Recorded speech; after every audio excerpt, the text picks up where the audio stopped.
भगीरथ की गंगा यात्रा भाग 3। ओम ब्रह्मदेवाय नमः। ओम ब्रह्मदेवाय नमः। ओम ब्रह्मदेवाय नमः। ओम ब्रह्मदेवाय नमः। ओम ब्रह्मदेवाय नमः। बहन गंगा, चाहे मैं और आप कितनी भी कोशिश क्यों ना कर ले, लेकिन इस श्राप से मुक्ति पाने के लिए हम दोनों में से कोई भी सफल नहीं होगा। कृपया करके इस नादान भगीरथ की मदद कीजिए और इस पर अपनी कृपा शक्ति बरसाइए। तुम सही कह रही हो पार्वती, मुझे इस तरह हट नहीं करना चाहिए। मैं कितना भी प्रयास कर लूं, लेकिन माँ सरस्वती के श्राप को फैलने से मैं भी रोक नहीं सकती। अब तुम निश्चिंत होकर जाओ। मेरा ये वादा है कि मैं भगीरथ के साथ धरती लोक पर जरूर जाऊंगी। माँ गंगा की बात सुनकर माँ पार्वती बहुत ही प्रसन्न हो गई और उन्होंने अपनी बड़ी बहन का धन्यवाद किया। वहीं दूसरी तरफ अपनी तपस्या में लीन भगीरथ बस ब्रह्मदेव का ही नाम लिए जा रहे थे। ओम ब्रह्मदेवाय नमः।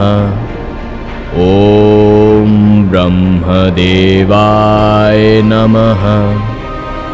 ओम ब्रह्मदेवाय नमः। ओम ब्रह्मदेवाय नमः। लगातार कई वर्षों की घोर तपस्या के पश्चात आखिरकार ब्रह्मदेव ने भगीरथ को अपने दर्शन दे ही दिए। उठो भगीरथ, मैं तुम्हारी तपस्या से बहुत प्रसन्न हूँ। भगीरथ, मैं तुम्हारी कामना पूरी होने का आशीर्वाद देता हूँ। तथास्तु। आपका बहुत बहुत धन्यवाद ब्रह्मदेव। ब्रह्मदेव ने भगीरथ को उसकी मनचाही कामना प्रदान की। साथ ही उन्होंने भगीरथ को माँ गंगा को अपने साथ ले जाने के लिए उसे ब्रह्मलोक चलने के लिए कहा, लेकिन वहां तभी माँ गंगा आ गई।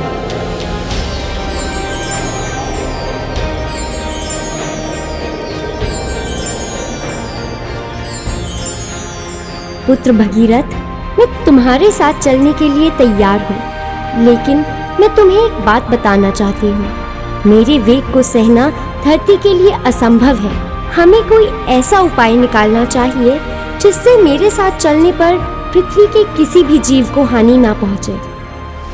माँ गंगा के वेग को सिर्फ भगवान शिव ही नियंत्रित कर सकते थे, जिसके पश्चात बिना समय गंवाए भगीरथ ने भगवान शिव की साधना शुरू कर दी।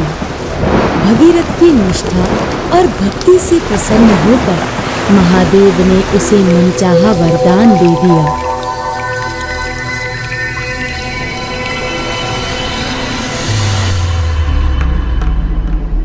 हे गंगे, आओ हमारी जटाओं में वास करो।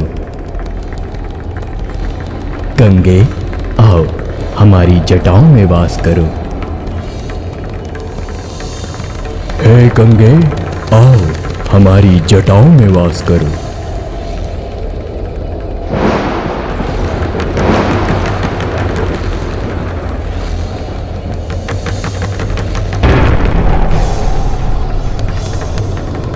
गंगे,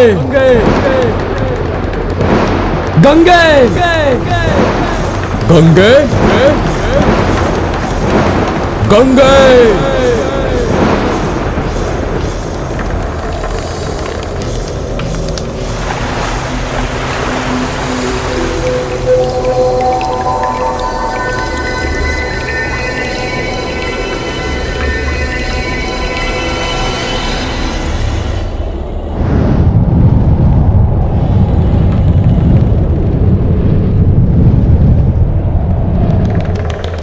तेज प्रवाह और महादेव की घनी जटाओं से माँ गंगा बाहर नहीं आ पा रही थी। भगवान के केशों से निकलने का उन्हें कोई भी रास्ता नहीं मिल पा रहा था। खुद को अंदर पाकर वो बहुत घबरा गई और वो भगवान से अपनी उलझन का समाधान मांगने लगी। हे महादेव, मुझे मेरे वेग के लिए क्षमा करें।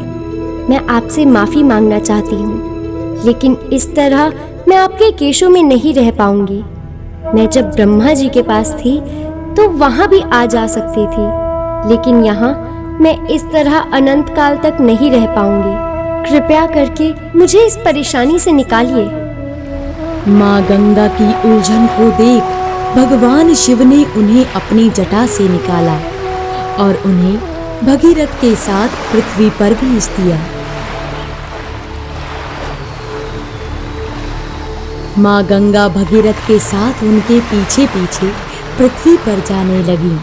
आखिरकार भगीरथ और उसके प्रयासों को सफलता मिल ही गई, लेकिन अभी भी रास्ते में एक अड़चन आनी बाकी थी।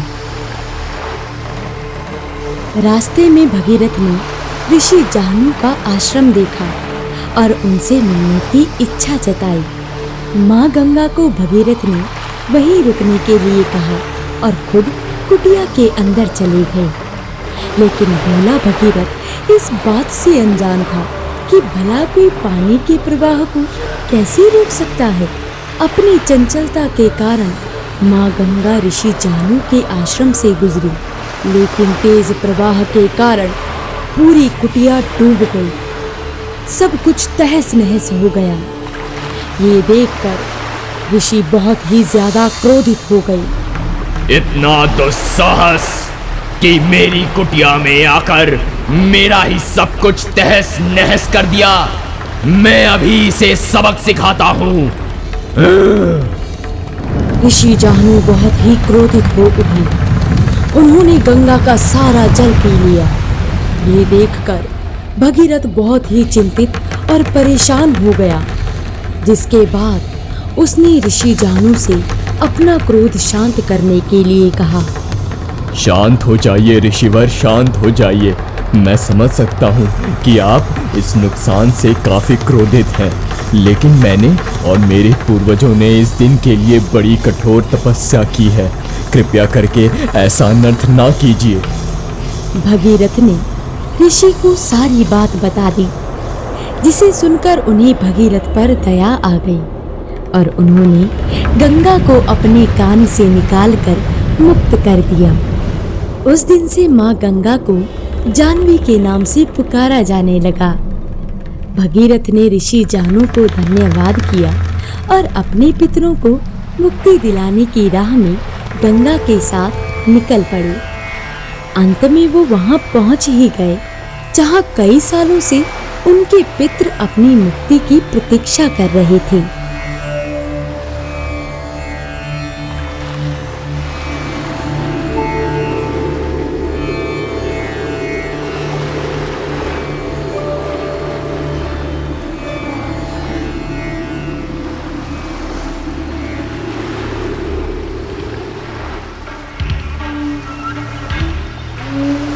पुत्र भगीरथ, तुमने वो किया है जिसको करना असंभव था। हमें तुम पे गर्व है पुत्र। आज हम बहुत खुश हैं, क्योंकि सिर्फ तुम्हारी वजह से हमारी भटकती आत्माओं को शांति मिलेगी। देवी गंगा, मैं आपका उपकार कैसे चुकाऊंगा। आपने जो हमारे लिए किया है उसका मैं जीवन भर के लिए ऋणी बन चुका हूँ। महादेव, ब्रह्मदेव, माँ पार्वती और आपके सुत्कार का मैं आभारी हूँ। यहाँ तक मेरे साथ आने के लिए आपका बहुत बहुत धन्यवाद। तुम्हारा कल्याण हो पुत्र। इसी तरह पापों का नाश करने वाली गंगा और धरती को होने वाले पाप से पवित्र रखने वाली मंदाकिनी पृथ्वी पर आ गईं और यहाँ आते ही उन्होंने हर जन जीवन को खुशियों से भर दिया। भगीरथ की तपस्या और उसके पूर्वजों के बलिदान को इस पृथ्वी पर कोई नहीं नकार सकता। जो सौभाग्य एक मानव को गंगा को धरती पर लाने से मिला है, वो हर मानव जाति के लिए अमूल्य है। जिसका उपकार कभी भी नहीं भुलाया जा सकता। भगीरथ के त्याग, उसकी कठिन तपस्या और हर छोटी सी बड़ी परेशानी का अकेले ही समाधान निकालना प्रशंसनीय है।